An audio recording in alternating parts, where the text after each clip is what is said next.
Alors dans cette vidéo, on va voir la méthode subscribe. Donc c'est la méthode pour écouter le store. Donc Redux parle de subscribe listener. Donc la méthode subscribe est dans l'objet store. Donc store.subscribes et l'objet store vient de la bibliothèque Redux. Dans subscribes, c'est de l'anglais et en français ça signifie abonner, s'abonner. Alors quand une action est dispatch vers le store, donc on va voir ça.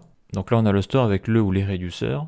Donc là on a une action. Là, il y a eu un event handler, donc l'utilisateur a cliqué sur un bouton, et donc on dispatch cette action-là, qui va vers le store pour modifier le state par le biais du réduceur. Donc quand une action est dispatch vers le store, la méthode subscribe permet de savoir qu'une action est reçue par le store. Donc à quoi ça sert? Eh bien ça sert que si je sais que l'utilisateur est en train de dispatch une action, ça veut dire que le state va être mis à jour. Donc grâce à cette méthode-là, eh bien je pourrais appeler après la méthode getState pour consulter ce qui a été modifié dans le state. Et donc après, faire une mise à jour de l'interface sur React. Alors, dans la méthode subscribe, on utilise une fonction de rappel, fonction de callback. Une fonction de rappel est une fonction qui est appelée après l'exécution d'une autre fonction. C'est une fonction d'une autre fonction. La méthode subscribe est un listener. Donc là, on est sur Redux, subscribe listener, API référence. Alors, ça ajoute un change listener, un écouteur de changement. Il sera appelé à chaque fois qu'une action est dispatch et une partie du state peut avoir été mise à jour. Il peut y avoir plusieurs propriétés dans le state, donc obligatoirement si un dispatch est parti avec une action, il est probable que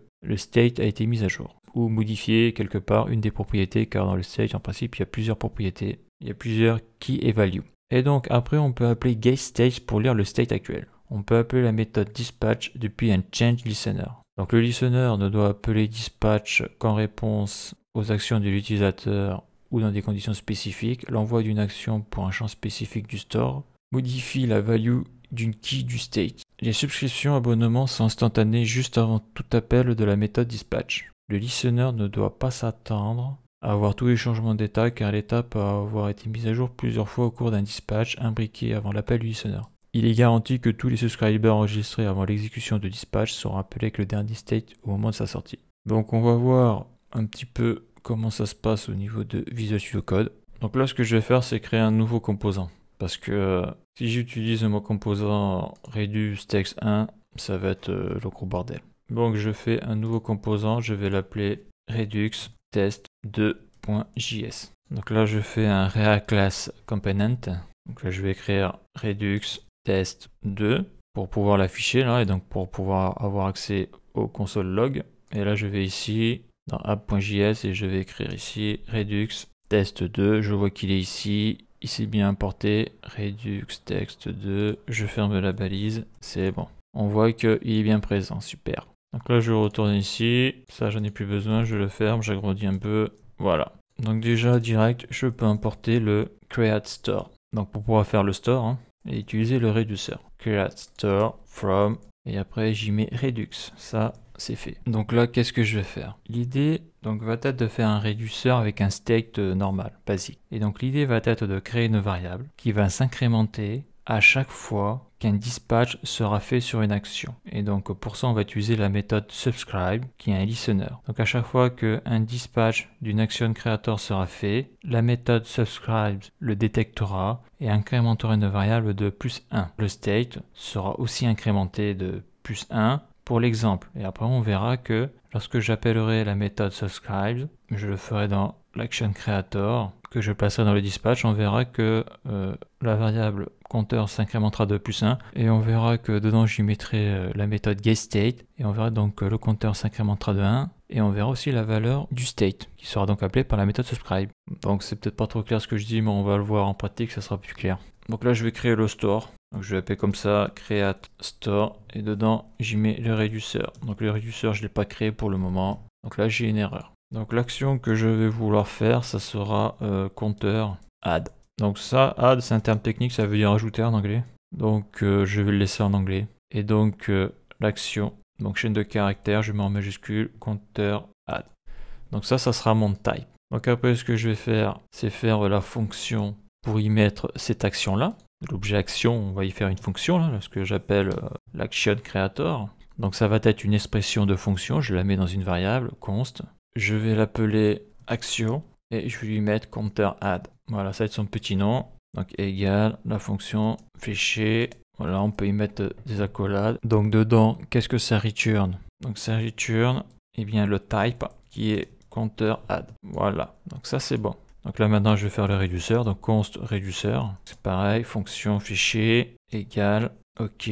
Donc ça on l'a vu dans la vidéo précédente ça. Le fait de mettre le type dans une variable, après de transformer l'action type en fonction. Donc dans le réduceur on a le state et l'action. Donc là il faut définir un state initial, on le met ici à 0. Là il manque une accolade. Ok, donc ça c'est bon, les accolades Maj-Alt-F, c'est bon. Donc là je fais un espace. Donc on a le state, on a l'action. Donc après ça on l'a vu dans la vidéo, une des vidéos précédentes.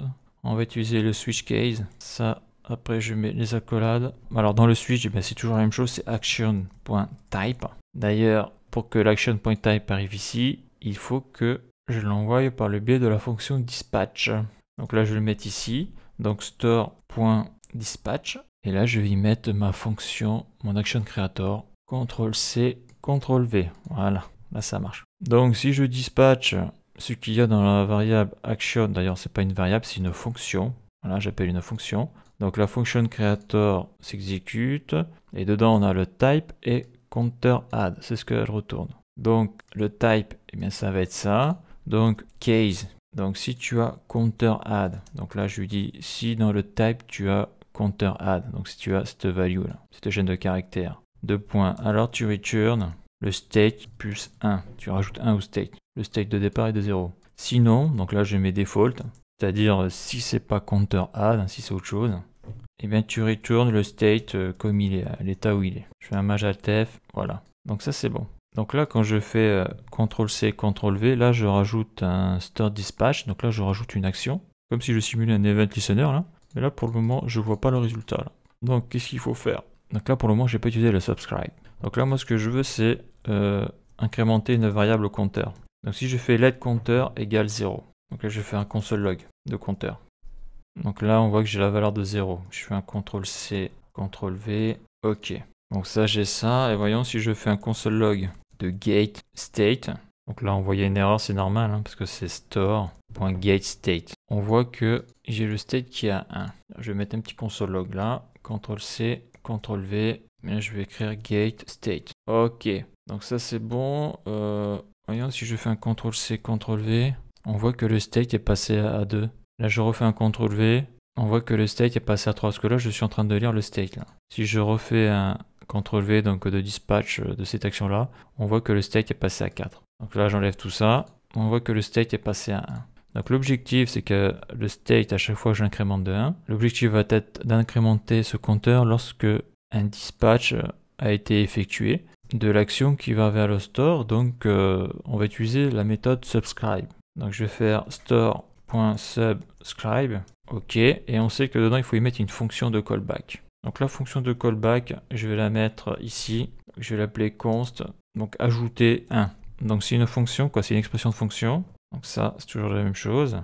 Et dedans, je vais y mettre compteur égale compteur plus 1. Donc là, on avait state plus 1 pour incrémenter le state. Là, ça va être d'incrémenter le compteur de plus 1 à chaque fois que la méthode subscribe détectera un changement, vu que la méthode subscribe est un listener, un écouteur d'événements. Donc ça, c'est bon. Donc après, donc subscribe, dedans, il faut y mettre une fonction de callback. Donc la fonction, elle est ici. Donc tout ça, là, j'aurais pu le mettre à l'intérieur. Mais après, ça fait un truc beaucoup moins lisible. C'est vrai que comme ça, c'est plus lisible. J'ai fait CTRL-C, CTRL-V. Donc add1 est la fonction de callback. Et là, on la voit, la fonction. Donc là, j'ai mon compteur, mon getState. Donc là, je vais simuler, je vais faire des dispatchs.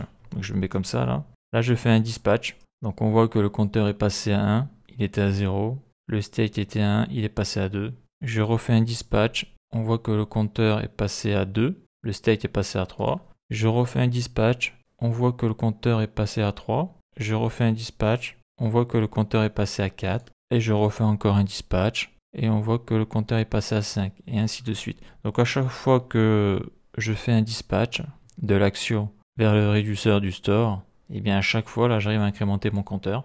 Grâce à la méthode subscribes, donc qui provient du store, qui provient donc de la bibliothèque Redux. Dedans, j'ai mis une fonction de callback. Cette fonction de callback, dedans, la propriété, c'est compteur égale compteur plus 1. Donc à chaque fois, le compteur, je lui rajoute plus 1. Et on a vu le résultat, à chaque fois, ça incrémente de 1 à chaque requête que je fais. Donc on voit aussi qu'au niveau du state, bah, ça lui rajoute plus 1. Voilà. Donc ça c'est l'écriture normale, hein, mais après on peut faire l'écriture simplifiée en faisant compteur plus égal. Et je supprime ça. Et le résultat sera le même. Donc là j'enlève tout ça. D'ailleurs, si je fais un CTRL/ de ça, on voit que le compteur est à 0. Voyons si j'actualise.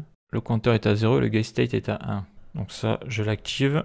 Le compteur passe à 1. Je fais un CTRL-V, le compteur passe à 2. Je fais un CTRL-V, le compteur passe à 3. Donc ça fonctionne bien. Donc à noter que dans cet exemple, le state, là, il me sert strictement à rien vu que je passe par la méthode subscribes pour mettre à jour une variable. Mais bon, quand tu fais un store, puis ça, tu es obligé de mettre le réducteur parce que si tu le désactives, il ne faut pas oublier que le réducteur, il faut l'utiliser dans le create store. Donc il n'y a pas le choix. Si tu enlèves ça, eh bien, le réducteur n'est pas défini, donc tu es obligé d'y mettre un réducteur. Voilà. Donc là, j'actualise, il y a tout qui fonctionne. Donc là, je vais rajouter un petit complément d'information. Pourquoi j'ai un décalage entre le compteur qui a une valeur de 3 et le getState qui a une valeur de 4? C'est parce que ici, j'ai rajouté un store dispatch. Là, je le vire. Et là, on constate que j'ai le compteur à 3 et le getState à 3. Donc là, ce que je vais faire, c'est enlever ça. Donc là, on voit que j'ai le compteur à 1 et le getState, donc la valeur du state qui est à 1. Et si je désactive ça, eh bien, je vais avoir le compteur à 0 et le getState à 0. C'est normal. Car lorsque je vais faire mon premier dispatch,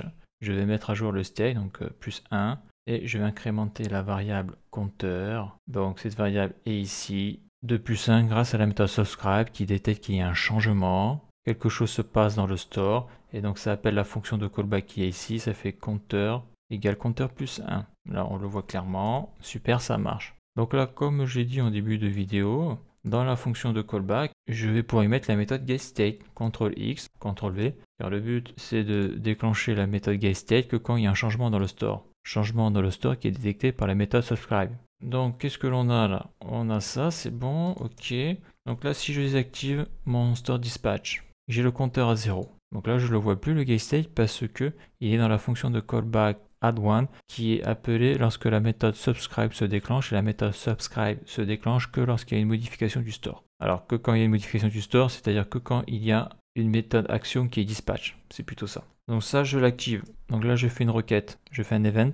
J'envoie la méthode dispatch. Donc là, je getState 1 et le compteur qui est 1. Là, je fais maj alt flèche du bas. Je fais un autre event, donc un autre dispatch, et on voit que le getState passe à 2. Donc la valeur du state est à 2, je vois que le compteur passe à 2. Je fais encore un dispatch, on voit que le compteur passe à 3. La valeur du state passe à 3. Et je refais un dispatch, on voit que le compteur passe à 4 et le getState passe à 4. Donc le state passe à 4. Donc voilà ce que je voulais rajouter. Donc là j'ai mis le getState dans la fonction de callback add1 qui est appelée par la méthode subscribe. Et on voit que ça marche bien. Donc voilà pour cette vidéo et la suite dans le prochain épisode.